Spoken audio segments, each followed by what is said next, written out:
Diana Harshbarger, thanks for being with us today. Hey, it's always a pleasure, man. You make me want to go out and get a Patriot phone, John. They're great, plus a percentage of whatever they make goes to great Christian causes. And especially with Diana driving every week back and forth from East Tennessee to Washington, D.C., you need to make sure you're in the know when you have good coverage, right?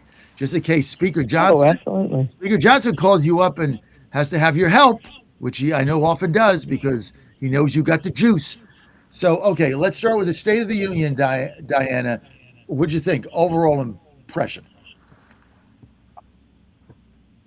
Oh, and he just, he stayed on topic. He didn't get sidetracked. He just laid it out just as we've, you know, passed bills and tried to work for, you know, average everyday citizens. So I thought he did a fabulous job. It's more of a production than anything because I had no idea he was going to, give the medals out. And I'd heard the hockey team might be there, but man, he just laid it all on the line and said, "This is what I've done." Bam, bam, bam. And he didn't say I. He said, "This is what we've done."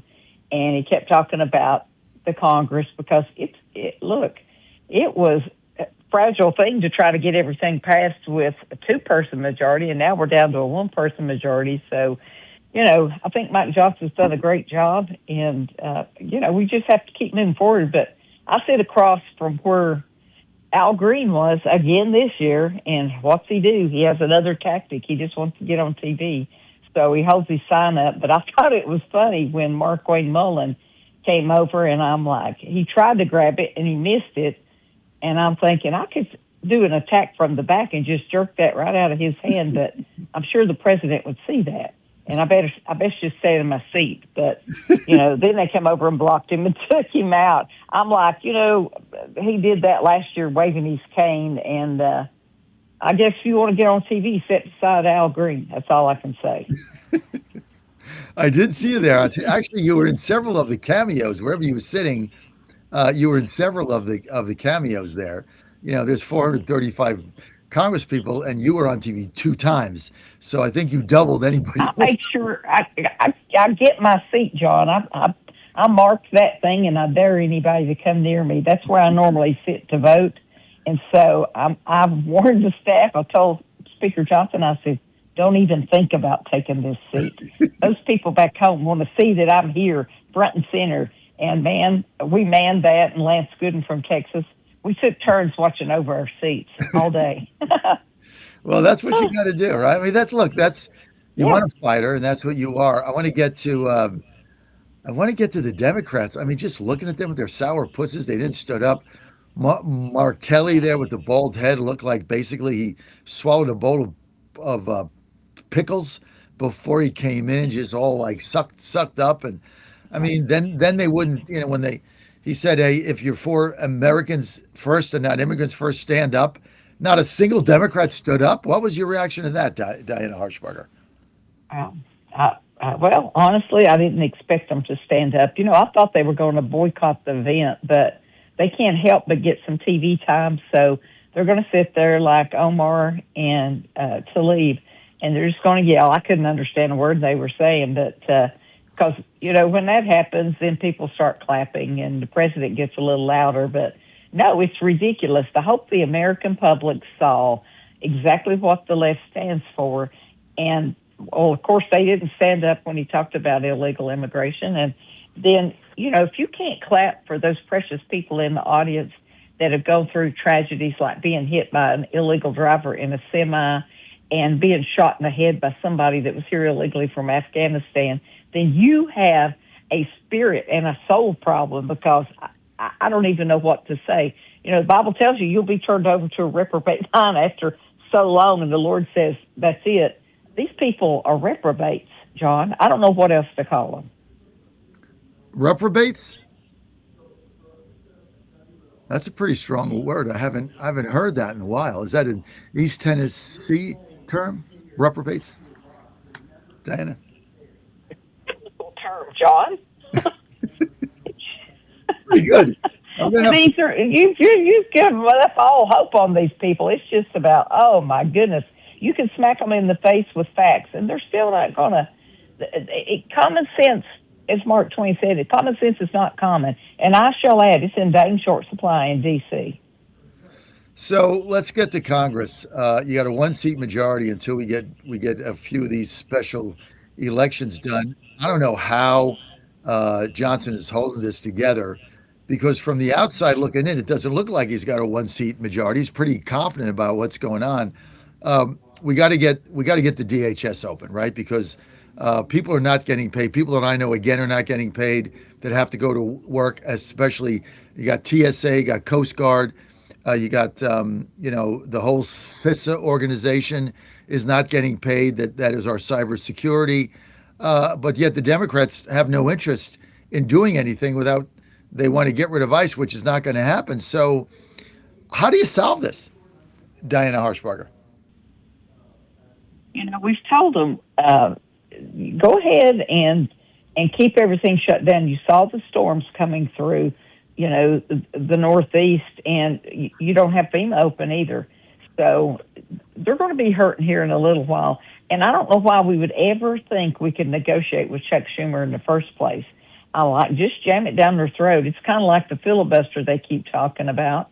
And look, we're just trying to get them to put the Save America Act on the floor to make them filibuster. Let them talk for days and days about why they hate that bill, just because you have to show ID to vote and you have to show proof of citizenship. And sometimes, I don't know, you got to force the Senate to do things and put a little pressure on them. But look, you have to expose these people for what they are.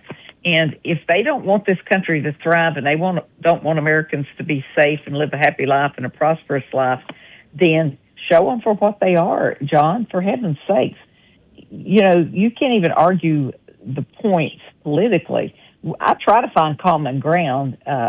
There's a lot of hearings going on today and different things. I think they're testifying about the social media case and, how that affects you mentally. And then the Clintons I think Comer's going to be with the Clintons taking depositions. I think you had to go to New York to do it, but Right. they're going to do it finally. So there's a lot going on. What do you think about President Trump mentioned getting rid of insider trading? I mean, you got a lot of people. You're not one of them. You got a lot of people that went in there with very, very little money, and they come out. Come out with 50, 60, 70 million dollars, and they get it in a short period of time. Omar being one of them, AOC being one of them. Pelosi's worth like $300 million on $200,000 salary. Are you in favor of just wiping that out once and for all? Were successful before they ever got there. We know better than to do that, and we don't profit off that kind of thing. But it's the very people who, I don't know how to say this delicately, but this is a place to start. I don't know. I agree. You should never profit off of insider trading. But when you don't trade and you don't self-direct a trade, you have nothing to do with it, and your family is involved. They can't even trade, even though you're not giving them knowledge. Look, John, this is the way I look at it.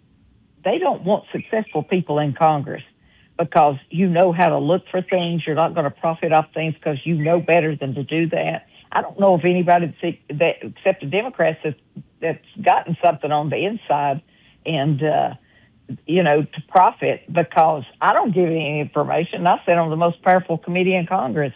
And I'm like, well, there's nothing there for me to profit off of, but they're going to pass the bill. They've made it better in admin. I think Brian Stiles' bill is better. It's a place to start, but professionals like myself, you have to divest from your company before you even run for Congress. And I'm talking to a physician buddy that had to sell his practice. He's a hometown doc, and it's hard for the ones who have done things the right way and worked a real job and run a successful business. We do this not because there's money in it. I lose money every single day I'm there, but it's because we do it for the sake of the country. And but Pelosi, he asked her. His last comment was, "Did Pelosi stand up?" And I thought that was hilarious. And now she's going on the circuit and she has to defend it. I'm like, yeah, let's see how you defend that. Omar, you came from another country, you married your brother, and you're worth millions. How did that happen, John? I think they need to investigate her. Oh, totally. I mean, what I mean, like, does she even represent the United States, or does she represent like Somalia? You know, it's like Talib. Does she represent Michigan or Pakistan or the Palestinians? Like, who do they represent there? It's pretty obvious. If they carry signs last time that said horrible things, and now they're saying, that, no, they are not pro United States. You can tell it. You knew it as soon as they got elected, and everything they do, the rhetoric they have, it is to climb the ladder in the Democratic Party. How do people that we? I mean, I'm not involved with her citizenship or anything else, but how do people who hate this country get elected? I mean, that's why we have to pass the Save America Act so we can make sure that the people who are truly voting are American citizens, for one thing. And if what's the deal? What was it that Mandami said you have to show three forms of ID to shovel snow in New York, but yet you don't have to show it to vote? I mean, you couldn't make this stuff up if you tried. Um, the bill that you mentioned on the insider trading that you said is an improvement over the past bills.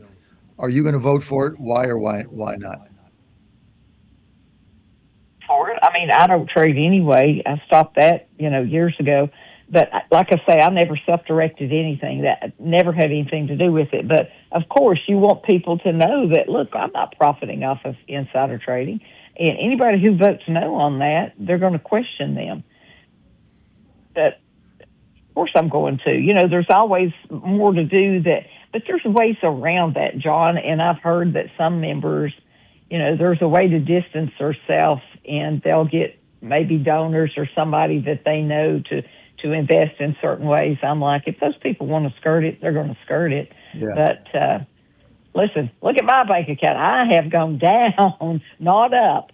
So, and I do it because I love my country, I love my family, I love my faith and my freedom. And you better put more people like that in Congress, and that's the only way we're going to change the country. You have to sell your pharmaceutical business and divest from that to get to Congress, right? Uh huh. Uh huh. I did. I mean, And not everybody. If you're a farmer, I've talked to people who own farms and are farmers, stuff like that. But if you're a professional, like a physician, pharmacist, you have to divest. yeah. So yeah, I mean, you spent your life building your organization, building your company, and then run for Congress. You got to divest it. I mean, that's why we don't get a lot of people to run that would be great candidates, right? Right. I've spoken to a colleague the other day, and they were making their points known. They said, look, you're going to get two kind of people who run for office. You're going to have people who have the money and they don't care about the salary, or you're going to have people that come to Congress and that's the most money they've ever made. And so that's the two classes you're going to have running our country. You want average, everyday Americans who live the life to go in there and make the decisions, because what you have the majority of the time are people creating legislation who have never worked in that profession, who've never experienced what they're voting and what they're creating legislation on, but they're telling us this is what we're going to do. And that doesn't sit well with me. And remember, when I ran, I had never been in politics. There's a point in time when people get riled up enough and you say, and plus you got to be called to God, I think, because I was, and you've got to say, I'm going to do this. I don't care if I don't know anything about it, but my love for my family and my country is much more than my love for what I do or what I'm going to lose, because that's just how I feel. And I wish more people felt that way. Diana Harshbarger with us represents the First District, East Tennessee. That's Northeast Tennessee of Tennessee. She's also a member of the Freedom Caucus. Diana, I know you got a lot to do with your constituents.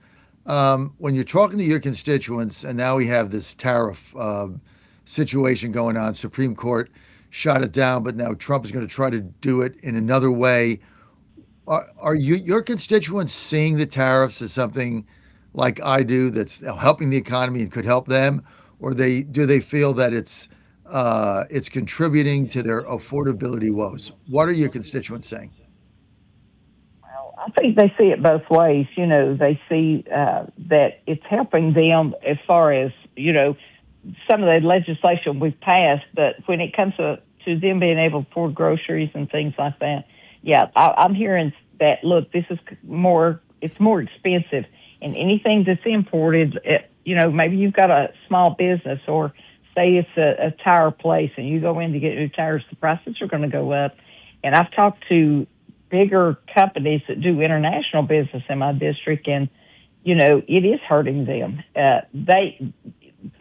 I'm trying to do exemptions on the tariff list, things like that, maybe help and listen to them. They've got great ideas when they come in to see me. And, that's why they need to be talking to Jameson Greer. They need to be talking to the powers that be and give them ideas as well. There's ways to get around it. I was reading an article by Jonathan Turley when that legislation came down from the Supreme Court that said there's other ways you can go about this. And President Trump said in his speech that these countries said, look, we're good. We're just going to keep doing it. I don't know if they're afraid to say anything other than that, but if they're happy with the deal, why wouldn't it just say it? Because, you'd have to pay all that tariff money back. But the fact of the matter is we're beginning to see things, the debt, we want to be efficient with the government. The whole point is to pay the national debt down, because that's the biggest security threat we have, honestly, is, our national debt.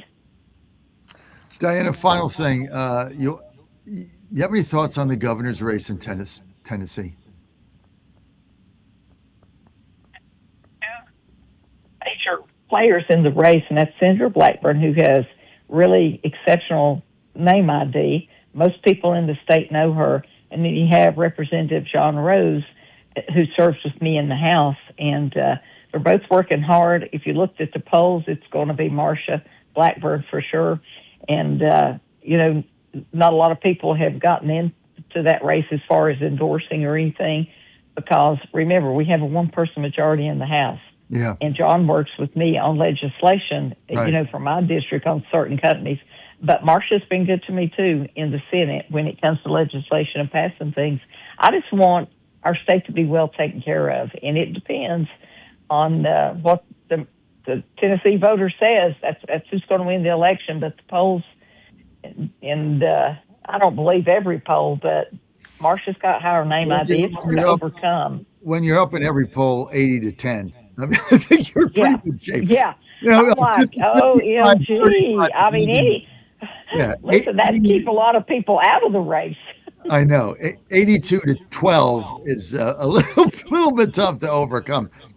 I mean, she's tough not to like. She's kind of like you are. I mean, she's tough not to like. I mean, that's one of the issues there. And she's been a very effective U.S. senator, as you have been a very effective member of U.S. Congress.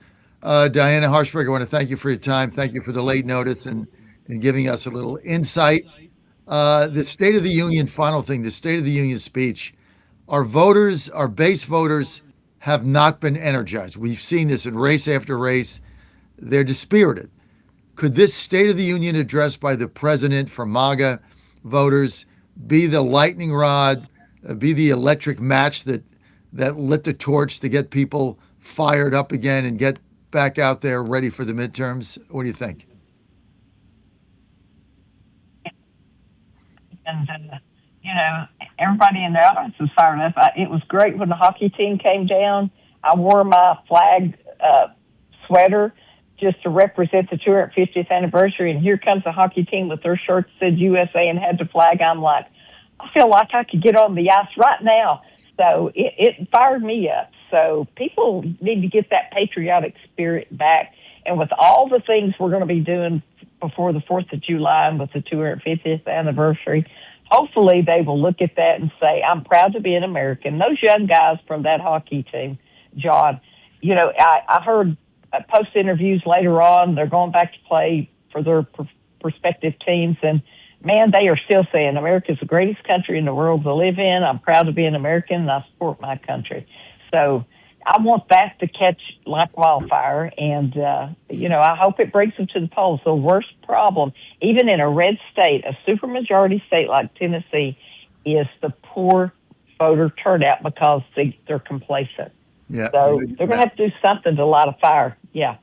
Well, that's why I know you're looking at your calendar, and I did talk to Sean Brown, but that's why we're trying to make you our featured speaker at my March 16th event. It's going to be in DuPont Circle in the Second Ward in DC. Make DC great again. That's my campaign. Got to get the signatures, and we're going to do a mailer. And I want to put your picture right in front of the mailer, because then they're not going to come from me. But as soon as they see Diana Harshbarger's coming, I'm going to get a massive turnout. Don't you agree? Oh, John, I don't know. If they don't know who I am, they think I'm the expert out of town with my accent. And when people say, well, I love your accent, I'm like, what accent? I thought you had an accent. So maybe they'll like that part. I don't know about the photo, but that's like putting a photo up at the darn post office, John. You sure you want to do that? You're going to be the biggest draw I ever had. We got to get you there on March 16th. My constituents are going to love you. So they really are. I told that to Sean, and he agreed with me. So we're on the same page.